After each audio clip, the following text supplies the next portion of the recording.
Assalamualaikum warahmatullahi wabarakatuh. Apa kabar Anda semua? Semoga hari ini Allah berikan kesehatan kembali ya, agar bisa menyerap materi dengan baik. Insya Allah hari ini kita lanjutkan materi kita di matematika, yaitu keliling segitiga bagian kedua. Di pertemuan sebelumnya kita sudah mempelajari keliling segitiga sama sisi, keliling segitiga sama kaki, dan hari ini kita akan pelajari tentang segitiga siku-siku. Kita akan mencari tahu dengan rumus yang berbeda, yaitu rumus Pythagoras yang hanya ada pada segitiga siku-siku. Kita ingat kembali terlebih dahulu sisi-sisi pada segitiga siku-siku. Segitiga siku-siku memiliki 3 sisi yang berbeda. Yang pertama adalah sisi tegak. Kita beri nama dengan sisi A. Lalu yang kedua adalah sisi alas. Nah, sisi alas ini kita beri nama dengan sisi B. Lalu yang ketiga adalah sisi miring dan kita beri nama sisi C. Sekarang kita coba cari tahu bagaimana mencari rumus dalam segitiga siku-siku. Nah, di sini perhatikan. Di sini kita meletakkan 3 bentuk persegi ya. Ada 3 bentuk persegi dengan ukuran yang berbeda-beda. Nah, di sini kita lihat ternyata segitiga siku-siku ini diapit oleh 3 persegi dengan ukuran yang berbeda. Nah, masing-masing ya diletakkan di masing-masing sisi-sisinya. Nah, kita ingin melihat ya bagaimana rumus dari segitiga siku-siku ini. Kita lihat ternyata dari sisi yang tinggi, ya sisi tinggi ini memiliki 3 satuan luas ya, 1, 2, 3 satuan luas dalam persegi. Maka luas persegi ini adalah 3 dikali 3 ya kemarin, sehingga jumlahnya yaitu 9.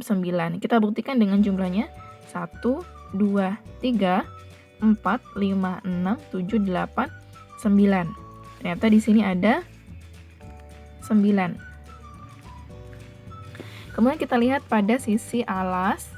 Ternyata di sini memiliki 1, 2, 3, 4 satuan luas ya. Maka luas dari keseluruhannya adalah 4 dikali 4 berjumlah 16. 1, 2, 3, 4, 5, 6, 7, 8, 9, 10, 11, 12, 13, 14, 15, 16 ya. Ada 16. Kemudian yang terakhir yaitu sisi miring. Kita lihat di sini ada 1, 2, 3, 4, 5. Ada 5 ya, 5 panjang satuan luas. Maka luas secara keseluruhannya adalah 5 dikali 5. Jumlahnya berapa? 1, 2, 3, 4, 5, 6, 7, 8, 9, 10, 11, 12, 13, 14, 15, 16, 17, 18, 19, 20, 21, 22, 23, 24, 25. Ya, ada 25 satuan luas ya. Nah, sehingga di sini kita bisa dapatkan ternyata jika kita letakkan satuan yang berada di sisi tinggi dimasukkan ke dalam sisi miring ya, ke dalam persegi di sisi miring, maka masih belum cukup ya, sehingga perlu ditambah dengan banyaknya satuan luas yang berada di sisi luas, di sisi alas. Sehingga bisa kita simpulkan ya bahwa jumlah sisi miring ini merupakan sisi tegak ditambah dengan sisi alas. Ya, di sini disimbolkan dengan A kuadrat, kemudian B kuadrat dan C kuadrat. Ya. Di sini kita bisa tuliskan bahwa C kuadrat sama dengan A kuadrat ditambah B kuadrat. Karena sisi miring, ya ini sisi miring, kemudian A adalah sisi tegak dan B adalah sisi alas. Lalu bagaimana jika yang ditanyakan adalah sisi alasnya? Sisi alasnya adalah B.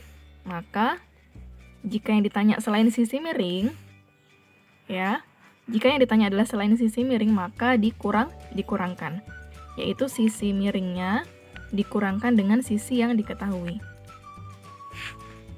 Lalu bagaimana jika yang ditanyakan adalah sisi tegaknya? Sama, ya, yang ditanyakan sisi tegaknya, maka rumusnya adalah sisi miring dikurang sisi yang diketahui. Nah, dari sini bisa kita dapatkan rumus dari segitiga siku-siku. Ingat ya, rumus Pythagoras ini merupakan rumus yang hanya berlaku pada segitiga siku-siku. Tidak akan berlaku pada segitiga yang lainnya. Kita coba contoh berikut ini. Tentukan keliling segitiga berikut. Nah, di sini terdapat segitiga siku-siku ya, di mana sisi tegak berukuran 4 cm, sisi alas 3 cm, dan belum diketahui sisi miringnya. Ketika kita ingin mencari keliling, maka kita harus mengetahui terlebih dahulu seluruh sisi-sisinya. Maka yang pertama kita lakukan adalah mencari sisi miring. Ingat ya, sisi miringnya rumusnya seperti apa? Kita menggunakan rumus Pythagoras. Nah, di sini misalnya kita beri tanda A, di sini B, dan di sini C. Kita ingin mencari nilai sisi di C. Maka rumusnya adalah C kuadrat sama dengan A kuadrat ditambah B kuadrat.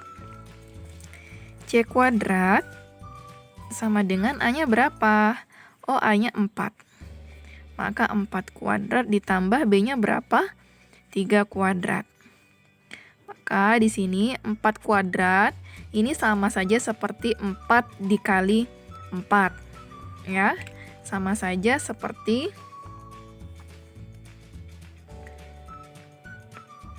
4 dikali 4. Berapa 4 dikali 4? 4 dikali 4 sama dengan 16. Lalu ditambah 3 kuadrat, yaitu 3 dikali 3 sama dengan 9. Nah, di sini kita jumlahkan. 16 ditambah 9 sama dengan berapa? 25. Nah, ingat, 25 ini masih kuadrat ya. Dikuadratkan berarti kita cari C-nya ya. C atau akar dari 25 ya. Kita akarkan. Jadi maksudnya akar kita cari berapa dikali berapa, hasilnya 25. Nah, kira-kira berapa? Adalah 5. Kenapa bisa 5? Ini bisa kita buktikan ya. Kita buktikan adalah 5 dikali 5 sama dengan 25. Maka akar dari 25 sama dengan 5. Nah, di sini berarti kita bisa tuliskan bahwa panjang sisi miringnya adalah 5 cm. Nah, jika sudah diketahui semua, kita bisa tentukan kelilingnya. Keliling dari segitiga siku-siku. Ingat, keliling adalah penjumlahan dari seluruh sisi. Maka sisi A ditambah sisi B, kemudian ditambah sisi C. Sisi A-nya berapa? 4. Lalu sisi B-nya berapa? 3. Sisi C-nya 5. Kita jumlahkan semuanya. 4 ditambah 3 sama dengan 7. 7 ditambah 5 sama dengan 12. Maka jumlah kelilingnya adalah 12 cm. Nah, sekarang waktunya kita untuk latihan. Latihan hari ini cukup mudah. Kerjakan latihan soal yang terdapat pada halaman 125 dan 126. Nanti silahkan mengerjakan nomor 1 bagian C dan nomor 5. Nah, silahkan dibaca kembali soal ceritanya. Jadi soal cerita itu juga merupakan soal seperti segitiga siku-siku. Semangat mengerjakan. Jika ada yang masih kesulitan, silahkan bertanya kepada Ustazah. Assalamualaikum warahmatullahi wabarakatuh. Pagiku cerah. matahari bersinar, ku gendong tas merahku di pundak. Selamat pagi semua, ku nantikan dirimu di depan kelasmu, menantikan kami. Guruku tersayang, guru tercinta, tanpamu apa jadinya aku? Tak bisa baca tulis, mengerti banyak hal,